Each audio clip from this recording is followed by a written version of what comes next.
तो hello my dear students, तो आप सभी को मेरा यूट्यूब चैनल एसएमएस क्लास 10 के पे स्वागत है। तो आज मैं वास्तविक संख्या का इससे पहले वाले वीडियो में मैंने क्या किया था उसका बेसिक और उसका कॉन्सेप्ट मैंने ऑलरेडी समझा चुका हूं। तो आप लोग प्लीज जा करके उस वीडियो को पहले देखिए। आज मैं उससे संबंधित जो इंपॉर्टेंट क्वेश्चन है वो मैं कराने जा रहा हूँ। लगभग 20 क्वेश्चन के आसपास होगा जो कि आपको जवाब देना है, और जो जवाब आप नहीं देते हो मैं उसको क्या करूँगा, बनाने का भी प्रयास आपके सामने करूंगा। ठीक है, तो चलते हैं क्वेश्चन की ओर। क्वेश्चन पहला क्या करा उसको ध्यान से समझिएगा। क्वेश्चन पहला करा आपका कि जैसे क्वेश्चन नंबर 1 है, ठीक है, इसका मैंने क्या किया, बेसिक ऑलरेडी पहले करा चुका हूं। ठीक है, क्वेश्चन आपका करा है निम्न में कौन सी, आप लोग जवाब दीजिएगा। ठीक है, निम्न में कौन सी, निम्न में कौन सी सबसे छोटी, निम्न में कौन सी सबसे छोटी प्राकृत, सबसे छोटी प्राकृत संख्या है। ठीक है बाबू, प्राकृत संख्या कि निम्न में कौन सबसे छोटी प्राकृत संख्या। ऑप्शन ए दे दिया गया 1, ऑप्शन बी दे दिया गया आपके पास 2, ऑप्शन सी दे दिया गया 3, ऑप्शन डी दे दिया गया -1। बताइए, आपको पता होना चाहिए प्राकृत संख्या किसको कहते हैं, पूर्ण संख्या किसको कहते हैं, पूर्णांक संख्या किसको कहते हैं।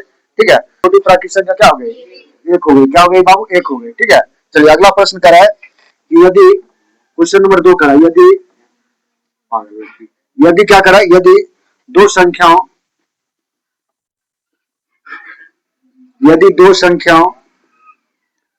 संख्याओं का गुणनफल, यदि दो संख्याओं का गुणनफल 2166 है। कितना बाबू, 2166 है, एवं उनका मोसो 19 है, उनका मोसो 19 है, तो उनका लॉसो होगा, तो उनका क्या होगा, उनका लॉसो होगा। ठीक है, तो देखो बहुत सिंपल सी बात पूछा जा रहा है। ठीक है, तो क्या हम क्या बताए थे, इसका फॉर्मूला ऐसा अगर प्रश्न हो तो A गुना B बराबर क्या बताए थे, HCF गुना LCM बताए थे ना, HCF गुना LCM बताए थे ना बाबू रे। बताओ दो संख्याओं का गुणनफल कितना दिया, 2166। यहाँ पे देखिए 2166 लिखेंगे ना। बताओ 900 का मतलब HCF कितना दिया गया, 19। यहाँ पे 19 लिखेंगे, गुना LCM करा ज्ञात करने। ठीक है, LCM क्या लिखेंगे, लिख देंगे। ये देखिए गुना इधर क्या देगा, भाग में 2166 बटे कितना हो गया, 19 बार में कटेगा, देखो काट लो तो क्या कितना हो जाएगा, बताओ 19 नमा कितना, देखो भाग दे दो, अगर नहीं आता काटने तो क्या करोगे, भाग दे दोगे। कितना बार में लगेगा, 19 नमा 171। ठीक है, लगेगा ना, नहीं सॉरी, एक बार में लगेगा। कितना बार में लगेगा, एक बार ना, एक बार में लगेगा कितना, 19 से कम 19, 11 में 9 गया कितना हो गया, 2, ये कट गया, फिर एक बार में लगेगा कितना 19, 16 में 9 गया कितना हो गया 7, ये कट गया, क्या उतरेगा 19 चौके 76, कितना हो गया बाबू, तो 114। आंसर कितना हो जाएगा, 114। ठीक है, तो इसका आंसर कितना हो गया, 114। ठीक है, अब बताइए इतना ऐसा वाला प्रश्न बताया कि नहीं बताया, बताओ, थ्योरी बताया, इस तरह के प्रश्न पूछे जाते हैं। ठीक है, तो A गुना B बराबर HCF गुना LCM दिया रहेगा। इस सब्जेक्टिव भी 2 नंबर में पूछा जा सकता है प्रश्न। ठीक है, अगला तीसरा प्रश्न करा है, क्वेश्चन नंबर तीसरा करा है कि यदि m एक धनात्मक पूर्णांक है, यदि m एक धनात्मक पूर्णांक है, यदि m एक धनात्मक पूर्णांक है, तो धनात्मक विषम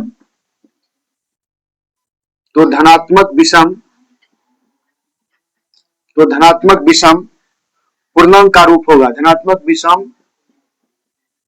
पूर्णांक का रूप होगा। देखिए बाबू ये ऑप्शन बेसिक क्वेश्चन है। देखो ऑप्शन एम दिया गया है, 4m + 2, और ऑप्शन बी दे दिया गया आपका 4m + 4, और ऑप्शन सी दे दिया गया बाबू 4m + 1, और ऑप्शन डी दे दिया गया बाबू कोई नहीं, यानी नो, इनमें से कोई नहीं। तो बाबू इसका देखिएगा, अगर आप देखोगे तो इसमें करा कि विषम, क्या करा, विषम करा है। तो बाबू देखो ये सम संख्या हो गया, ये भी क्या हो गया, सम संख्या, ये तो हो नहीं सकता है। ठीक है, क्योंकि आपके विषम पूछ रहा है, ये भी देखो सम है, ये भी सम है, ये भी नहीं हो सकता है। क्या पूछ रहा है? विषम। अगर आप देखोगे तो इसमें एक तो सम है लेकिन एक क्या है? विषम है। ये क्या हो जाएगा? विषम पूर्णांक हो जाएगा। ठीक है, आंसर क्या हो जाएगा? C number. ठीक है, विषम पूर्णांक पूछ रहा है ना, बहुत सिंपल सी बात है, विषम संख्या को खोजना है ना। होना चाहिए दोनों में ना, दोनों में होना चाहिए क्या? दोनों में, या तो दोनों में क्या होना चाहिए? या तो सम होना चाहिए या तो विषम। लेकिन आपसे विषम पूछ रहा है तो देखो यहाँ पे क्या होना चाहिए? यहाँ पे देखो या तो सम है या तो क्या है? विषम है। दोनों फेंटा हुआ तो विषम एक संख्या है कि नहीं है? इसलिए क्या होगा? विषम संख्या होगी। एक क्या है? विषम संख्या कि नहीं है? कहा गया? चलो ध्यान दीजिए, अगला प्रश्न करा है क्वेश्चन नंबर 4। क्वेश्चन नंबर 4 करा आपका कि संख्या, इसका कोई जवाब नहीं देना था, हम जिनसे पूछेंगे वही जवाब देगी। ठीक है, संख्या 2.13113113 फिर 1111 उसके बाद 3 डॉट डॉट डॉट करा है। ऑप्शन एम दे रहे हैं पूर्णांक संख्या, ऑप्शन एम दे रहे हैं पूर्णांक संख्या, कोई नहीं बताएगी, जो बताएगी उसको पिटाई लगेगी। ऑप्शन बी हो जाएगा परमेय संख्या, परमेय संख्या। ऑप्शन सी हो जाएगा आपका अपरमेय संख्या, अपरमेय संख्या। और ऑप्शन डी हो जाएगा आपका कोई नहीं। बताओ क्या होगा इसका आंसर? क्या होगा? परमेय संख्या होगा, पूर्णांक संख्या होगा, अपरमेय संख्या होगा कि इनमें से कोई नहीं होगा? बताओ क्या होगा इसका आंसर? मैंने बताया था कि अगर कोई संख्या रिपीटेड है और उसमें क्या लगाओ? डॉट डॉट लगाओ, यानी इसका कोई अंत ही नहीं है। जब ऐसा होगा तो क्या हो जाएगा बाबू? ये अपरमेय संख्या हो जाएगा। कौन सा संख्या हो जाएगा? आज बताए, रात बताए थे ना, रात में हम पढ़ाए थे, अभी जस्ट भी बताए थे इससे पहले वाला क्लास में। इसका मतलब ये ध्यान नहीं देती है। ठीक है, चलो दो, चलिए अगला प्रश्न देखते हैं, क्वेश्चन नंबर 5 की ओर चलेंगे। ठीक है, यही सब प्रश्न रहेगा परीक्षा में, हम समझा रहे हैं आपको, नहीं समझ रहे, देखना तो रहता है कि नहीं है। अगर आप इतना पढ़ ले तो मेरे क्लास से 50-60 प्रश्न टकरा जाएगा, देख लेना तुम। क्वेश्चन नंबर 5 की ओर चलते ना। क्वेश्चन नंबर 5 करा, देखो ध्यान दो। क्वेश्चन नंबर 5 आपका कह रहा है, क्वेश्चन नंबर 5 कह रहा है कि 144 के अभाज्य, ध्यान दीजिए, के अभाज्य गुणनखंड में, अभाज्य गुणनखंड में 2 का घातांक क्या है? 2 का घातांक, 2 का घातांक है। देखो वो सिंपल सी क्वेश्चन, इसमें कह रहा है कि 2 का घातांक, अर्थात पूछ रहा है 144 को तोड़ने के बाद 2 कितने बार आ रहा है, ये पूछ रहा है, और कुछ बात नहीं है। तो देखो हम क्या कर रहे हैं, ऐसा बताए थे हिसाब से 144 को तोड़ेंगे तो 2 से लगाएंगे, कितना हो गया? कितना हो गया? 2 सत्ते 14, 2 दूना 4, 72 दूना कितना? 144। फिर 2 से 2 तिहाई 6 बच गया, 2 छक 12, फिर 2 से लग गया कितना होगा? 18, फिर 2 से कितना लगेगा? 9, फिर 3 से कितना लगेगा? 3 तिहाई 9। अच्छा बताए, 2 का घात पूछा है ना, 2 कितने बार? देखो 1 2 3 4, आंसर कितना हो जाएगा? 4 हो जाएगा। कितना हो जाएगा? 4 हो जाएगा। इसी में पूछता 3 का घातांक कितना? तो 1 हो जाता। 3 कितने बार आया? 2, सॉरी 2 बार ना, 2 हो जाता। बात समझ रही हो? तो दिक्कत। चलिए अगला प्रश्न देखते हैं, क्वेश्चन नंबर 5। क्वेश्चन नंबर 6 ना, क्वेश्चन नंबर 6 देखिए, क्वेश्चन नंबर 6 करा बाबू, देखो कि 2 परमेय संख्याओं, इसका कोई जवाब नहीं देगा, जिनसे पूछेंगे वही जवाब दोगे। ठीक है, 2 परमेय संख्याओं के बीच, 2 परमेय संख्याओं के बीच अधिकतम कितनी, अधिकतम अधिकतम कितनी अधिकतम कितनी परमेय संख्या हो सकती है? अधिकतम कितनी परमेय संख्या हो सकती है? अधिकतम कितनी परमेय संख्या हो सकती है? देखिए बहुत सिंपल से पूछा जा रहा है, तो बताओ कितना हो सकता है? ऑप्शन दे रहे हैं, कोई नहीं बताना तो ऑप्शन एम दे देंगे, एक ऑप्शन बी, कोई नहीं बताना। ठीक है, जिनसे पूछेंगे वो बताओ कितना होगा? अनंत होगा। कितना होगा? अनंत होगा। डायरेक्ट प्रश्न पढ़ा है, सब बड़ा टप्पर भूल रही है। 2 परमेय संख्याओं के बीच कितने परमेय संख्या हो सकते हैं? अनंत हो सकते हैं। 2 अपरमेय संख्याओं के बीच कितने अपरमेय संख्या? अनंत हो सकते हैं। क्वेश्चन नंबर 6 देखो, क्वेश्चन नंबर 6 क्या करा समझ लो। क्वेश्चन करा निम्नलिखित में कौन अभाज्य संख्या है? जिनका जिनको जिनसे पूछेंगे वही जवाब दोगे। ठीक है, क्वेश्चन नंबर 7 करा निम्नलिखित में इतना सिंपल फर्ज, निम्नलिखित में कौन अभाज्य संख्या है? निम्नलिखित में कौन अभाज्य संख्या है? जिनसे पूछेंगे वही जवाब दे रहे हैं। ऑप्शन ए दे रहे हैं 15, ऑप्शन बी दे रहे हैं 21, ऑप्शन सी दे रहे हैं 12, ऑप्शन डी दे रहे हैं 75। अभाज्य संख्या का डिफिनीशन इससे जस्ट वाले क्लास में कि जो संख्या स्वयं से और एक से कटे वो अभाज्य संख्या होता है। देखो 15 जो होता है, देखो 3 का पारा भी आता है, 5 का पारा भी आता है और खुद में भी आता है ना, एक में भी आता है, तो ये तो होने, ये तो क्या हो गया, ये भाज्य संख्या हो गया, ठीक है। अब 12 देखो 2 में भी आता है, 6 में भी आता है, बहुत 75 भी 5 में आता है, 15 में भी आता है ना, तो इसलिए नहीं होगा। लेकिन 23 क्या होता है, 23 को पारा मत नहीं आता, वो क्या होता है, या तो एक में आएगा या तो खुद में आएगा, तो क्या हो गया, अभाज्य संख्या हो गया। कौन सा संख्या हो गया, अभाज्य संख्या, समझ रहे हो ना। चलो अगला प्रश्न देखते हैं। देखो जो मैंने क्वेश्चन पढ़ाया था वही से प्रश्न सेट किए, ठीक है। चलिए अगला प्रश्न, अगला प्रश्न क्या है, 96 का अभाज्य गुणनखंड क्या होगा। अगर ऐसा प्रश्न है तो मैंने बताया था 96 क्या करना, फैक्टर तोड़ना, 2 से लगाएंगे 2 चौक 8, बच गया 1, 2 8 16, फिर 2 से लगाएंगे 24 दूना 48, फिर 2 से लगाएंगे 12 दूना 24, फिर 2 से लगाएंगे 2 छक 12, फिर लगाएंगे 2 3 6। अब देखो 2 कितने बार, 1 2 3 4 5, 2 पे पावर 5 गुना 3 कितने बार, एक बार, 3 पे पावर 1, 2 पर पावर 5, 3 पे पावर 1 का यहाँ है, आंसर कितना हो जाएगा, ऑप्शन नंबर सी, ठीक है। चलिए क्वेश्चन नंबर 9 की ओर चलते हैं, क्वेश्चन नंबर 9 की ओर देखते हैं क्वेश्चन नंबर 9 क्या कर रहा है।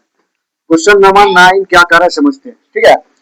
क्वेश्चन नंबर 9 बाबू कर रहा है आपका, क्वेश्चन नंबर 9 कर रहा है कि 6 8, उसके बाद कितना है 6 8 एवं 22, 6 8 एवं 22 का लॉसो और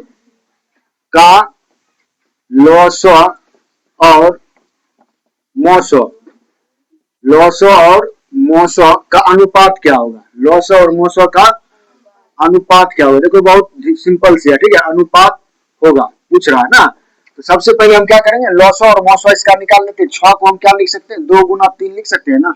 8 को क्या लिख सकते हैं, 2 गुना 2 लिख सकते हैं ना। 22 को क्या लिख सकते हैं, 22 को क्या लिख सकते हैं बाबू, 22 को लिख सकते हैं 2 गुना 11। बताए थे ना आपको कि मोसो कैसे निकलता है, जो तीनों में कॉमन हो, होता है। देखो यहाँ पे 2 इसमें भी है, इसमें भी है, इसमें भी है, इसका मोसो, और देखो 3 तो है कहीं नहीं है, ठीक ना। मोसो इसका कितना हो जाएगा, मोसो इसका हो जाएगा 2, क्योंकि जो कॉमन होता है तीनों में वो क्या होता है, मोसो होता है। लॉसो में क्या होता है, अधिकतम घात वाले। बताओ इसमें 2 3 11 है ना, संख्या कौन कौन आया, 2 3 और 11 है। बताओ 2 का अधिकतम घात किसमें कितना, 2 गुना 2 है, और कितना उसके बाद 3 का अधिकतम घात 3 है, ठीक है। उसके बाद 11 का अधिकतम घात कितना, 11, इसको गुना करो, 2 दूना 4 दूना 8 24, 24 को 11 से गुना करो, 4 एक कम 4, 2 एक कम 2, 4 एक कम 4, 2 एक कम 2, 4 4 2 6, 200 कितना आ गया 64। यानी इसका जो लॉसो कितना हो गया, इसका लॉसो हो गया 264, कितना हो गया 264। अब क्या पूछ रहा है, लॉसो और मोसो का अनुपात, अनुपात का मतलब होता है बटा, ठीक है। लॉसो पूछा, लॉसो कितना है 264, और बटा कितना कर देंगे, मोसो कितना है 2, इसको काट दीजिए, कितना हो जाएगा, काट दीजिएगा, कितना होगा 2 एक कम 2, कितना हो जाएगा 2 एक कम 2, 2 3 6, 2 2 4, यानी कितना हो जाएगा, हो जाएगा आपका अच्छा अच्छा अच्छा कि 132, कितना हो जाएगा 132 अनुपात कितना होगा 1, कितना हो गया 132 अनुपात 1, 132 अनुपात कितना हो जाएगा 1, सिंपल सी हो गया आंसर, कितना होगा 132 अनुपात 1, समझ रहे हो ना। चलिए अगले प्रश्न की ओर चलते हैं, ठीक है। दो बाबू डिस्टर्ब देना, अगला प्रश्न करा है। चलो अगला प्रश्न देखिए, समझ अनुपात में पूछेगा, दोनों को निकाल करके भाग दे देना, ठीक है। क्वेश्चन करा है क्वेश्चन नंबर 10, क्वेश्चन नंबर 10 करा, दो लगातार क्या करा बाबू, दो लगातार संख्याओं का मोसो, दो लगातार संख्याओं का मोसो, दो लगातार संख्याओं का मोसो है। बाबू ध्यान देना, ऑप्शन ए दिया गया है, बताओ 0, ऑप्शन बी दे दिया गया 1, ऑप्शन सी दे दिया गया 2, ऑप्शन डी दे दिया 4। बता, पूछ रहा है कि दो लगातार संख्याओं का मोसो क्या होगा। बहुत सिंपल सी पूछा है बाबू, दो लगातार संख्या पूछेगा तो उसका मोसो कितना होता है, हर वक्त 1 होता है, कितना होता है 1 होता है। आप निकाल के देख लेना, ट्राई कर लेना, कभी भी निकालोगे दो लगातार, जैसे 4 5 एलसीएम उसका शेप निकालोगे कितना होगा 1 5 6, कितना आएगा 1 7 8, कितना आएगा 1 101 102, कितना आएगा 1 आएगा, 100 करके देखो सब में कितना आएगा 1 आएगा। तो दो लगातार संख्याओं का मोसो कितना होता है 1 होता है, हर वक्त याद रखना, ठीक है। चलिए क्वेश्चन नंबर 11 की ओर चलते हैं, क्वेश्चन नंबर 11, क्वेश्चन नंबर 11 का 5 15 5 15 और 20, 5 15 और 20, 5 15 और 20 के लॉस ये सब अपने निकाल के बताओ। के लॉस और मोसो निकाल के बताइए। और मोसो का अनुपात क्या होगा? क्या क्या होगा? अनुपात क्या होगा? देखिए अनुपात होगा। ये सब वेरी वेरी इंपॉर्टेंट क्वेश्चन है, ठीक है। तो अनुपात पूछ रहा, निकाल के बताइएगा। ऑप्शन हम दे रहे हैं, ऑप्शन दे रहे हैं। ऑप्शन ए दिया गया है 9:1। ऑप्शन बी दे दिया गया आपको 4:3। ऑप्शन सी दे दिया गया 11:1। ऑप्शन डी दे दिया गया बाबू 12:1। हाँ, 5 को लिख सकते हैं 1 गुना 5, ठीक है। और 15 को क्या लिख सकते हैं 3 गुना 5, 3 गुना 5। और 20 को क्या लिख सकते हैं बताओ? 20 को लिख सकते हैं 2 गुना 4 ना, सॉरी 2 गुना 4, 5 लिख सकते हैं। क्या लिख सकते हैं बाबू? 5। कितना लिख सकते हैं बाबू? 5 लिख सकते हैं ना। कितना लिख सकते हैं? 5। अच्छा बताओ इसमें मोसो क्या होता है जो तीनों में कॉमन होता है? मोसो कितना हो गया? मोसो आपका 5 हो गया। अब क्या पूछ रहा है? लॉसो। लॉसो में कौन कौन संख्या? एक तो 5 आ गया, और 3 आ गया, और क्या आ गया? 2 आ गया। अच्छा बताओ हाईएस्ट 2 की संख्या कितनी है? 2 है। 2 गुना 2 हो जाएगा लॉसो में। और कितना है उसके बाद? 3 कितने बार? एक बार, एक बार। और 5 कितने बार? 5 कितने बार आया? 5 कितने बार? एक बार है ना। 5 कितने बार है? एक बार हाईएस्ट है। कर लो। 2 गुना 4 3 12 5 60। कितना आ गया? लॉसो कितना आ गया इसका?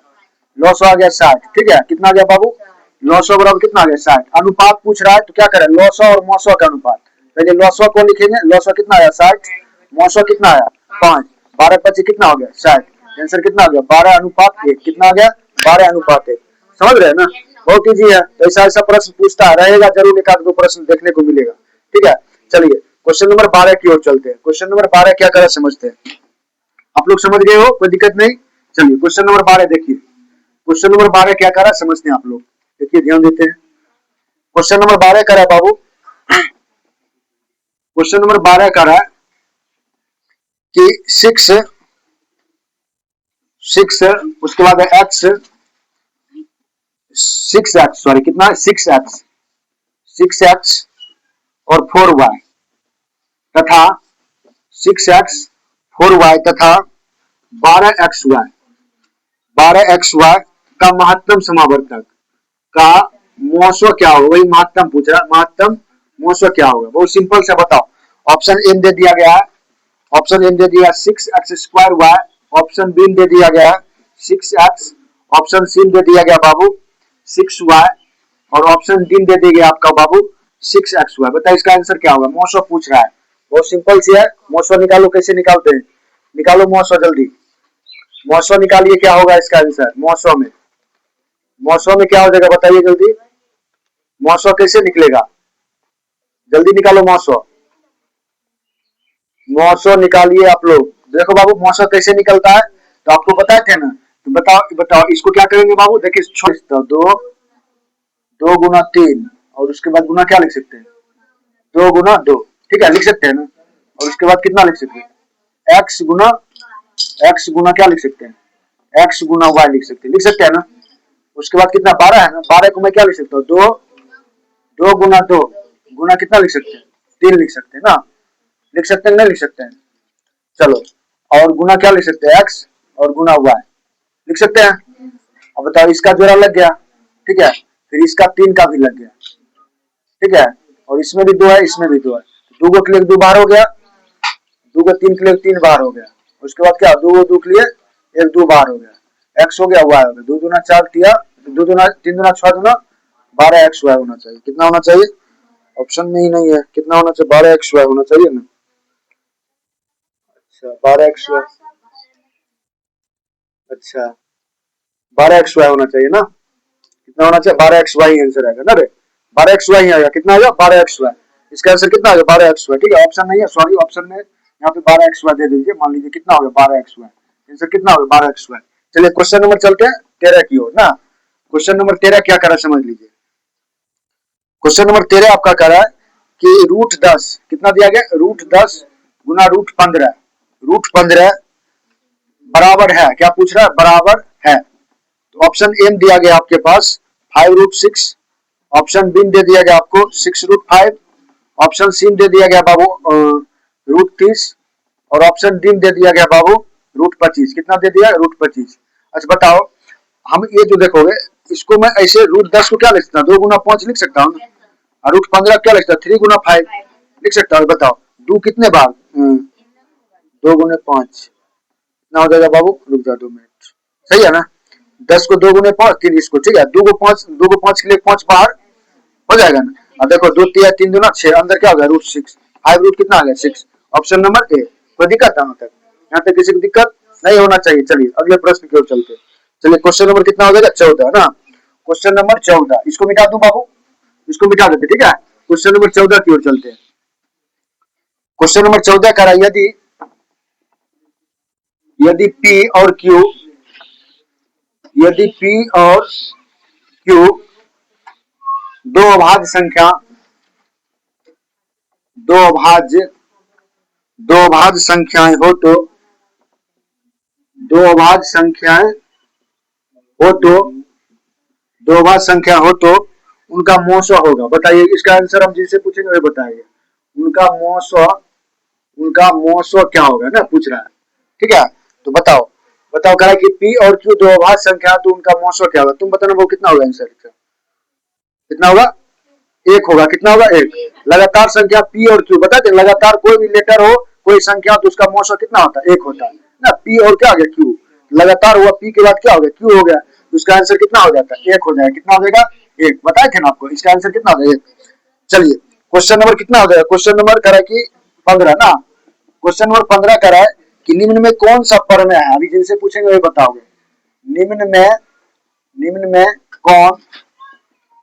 में कौन सा परिमेय है, निम्न में कौन सा परिमेय है। देखिए बहुत सिंपल सी पूछा जा रहा है।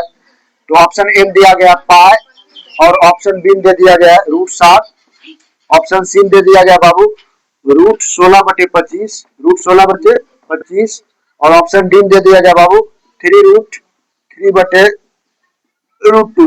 अभी तुरंत बताए थे परमेय संख्या किसको बोलते थे, जो रूट से बाहर निकल जाता है। क्या पाई तो एक परमेय संख्या, और √7 भी क्या हो जाएगा, नहीं होगा, क्योंकि √7 का वर्गमूल निकलता है, नहीं निकलता। परमेय पूछ रहा है, परमेय नहीं पूछ रहा है, तो √7 भी नहीं होगा। अब बताओ √16 का वर्गमूल कितना निकलता है, 4, √25 कितना निकलता है 5, ये हो जाएगा ना, फिर इसका भी नहीं होगा। आंसर कितना हो जाएगा, ऑप्शन नंबर सी। क्या हो जाएगा, ऑप्शन नंबर सी। आप सी बोले थे, सही बैठ जाओ। ये क्या हो गया आंसर, क्या बोले, तो आंसर क्या हो जाएगा, आंसर क्या हो जाएगा, सी हो जाएगा ना। तो 16 का वर्गमूल कितना, जिसका रूट से बाहर निकल जाता है वो क्या हो जाता है, परमेय हो जाता है। चलिए क्वेश्चन नंबर 16 की ओर चलते हैं। क्वेश्चन नंबर 16 करा आपका कि निम्नलिखित में कौन अपरमेय संख्या, अभी जस्ट पूछ लेते फिर से, बताओ, कोई नहीं बताना। निम्नलिखित में कौन, ऐसा प्रश्न रहेगा, समझ गए, वास्तविक संख्या में निम्नलिखित में कौन अपरमेय संख्या है, अपरमेय संख्या, क्या पूछ रहा, अपरमेय संख्या। देखो ऑप्शन बेसिक हिसाब है। ऑप्शन ए में हो गया आपका रूट, ऑप्शन ए दे दिया गया बाबू √64/36, ठीक है। ऑप्शन बी दे दिया गया बाबू √81, और ऑप्शन सी दे दिया गया बाबू √2.5, ठीक है। और ऑप्शन डी दे दिया गया बाबू √49/9। कितना होगा, बहुत वेरी गुड, कितना होगा सी। क्योंकि देखो बाबू इसका वर्गमूल निकल जाएगा, 64 का कितना 8, और इसका 6 निकल, ठीक है, 81 9, और इसका देखो 2.5 का नहीं निकलेगा, इसका भी निकल जाएगा 7 3।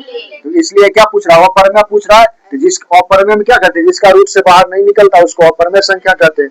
ये उसका रूट से बाहर नहीं निकलेगा, क्या हो गया, अपरमेय संख्या हो गया। और परमेय संख्या में क्या होता है, जिसका वर्गमूल निकल जाता है। चलो बैठ जाओ, गुड, कोई दिक्कत यहाँ तक। चलिए एक प्रश्न और है, इसका जवाब आप ही दोगे, ठीक है। बराबर है, ऑप्शन ए दे रहे हैं 7/9 के, ऑप्शन बी दे रहे हैं 7/90 के, ऑप्शन सी दे रहे हैं 7/99 के। कोई नहीं बताना, जिनसे पूछेंगे वो बताओगे। ऑप्शन डी दे रहे हैं 7/10 के, कितना होगा 7/10। देखो क्योंकि इस पे रेकरिंग नहीं है ना, तो देखो 7 कितना हो गया 7 हो गया, इसको उड़ाए कितना हो गया नीचे 10 हो गया, कितना हो गया 10, अर्थात 7 कितना हो गया 10। इसी में अगर 0.7 रहता, इस पे रेकरिंग रहता, तो रेकरिंग रहता तो हम बताए थे ना, तो उसको कोई तो कितना हो जाएगा 7/9 हो जाता, कितना होता है, रेकरिंग नहीं है तो क्या हो जाएगा, बहुत सुंदर, कितना हो जाएगा आंसर। तो आपने देखा, आपको लगभग मैंने 17 क्वेश्चन सेट किया किसके, वास्तविक संख्या से, जो कि बहुत इंपॉर्टेंट है, ठीक है। ये सब क्वेश्चन मैंने ऑलरेडी पढ़ाया हूँ ना, आप लोग कुछ समझ गए इसको, कोई टेंशन नहीं है, ठीक है ना। तो हेलो माय डियर स्टूडेंट्स, अगर आप सभी को ये थोड़ा अच्छा लगा होगा तो मेरा यूट्यूब चैनल SMS क्लास 10 के को प्लीज सब्सक्राइब कर लीजिएगा, बेल आइकन दबा दीजिएगा और दोस्तों में ज्यादा से ज्यादा शेयर कीजिएगा, ठीक है। और मैं फिर से नेक्स्ट वीडियो में आपको जो त्रिकोणमिति चैप्टर है उसका मैं फिर से आपको क्या करूंगा, उसका बढ़िया से पढ़ा दूंगा सूत्र फार्मूला के साथ, ठीक है। ये आपका एक लास्ट वीडियो के माध्यम से मैं फिर से प्रैक्टिस करा रहा हूँ। तो धन्यवाद, फिर से मिलते हैं नेक्स्ट वीडियो में।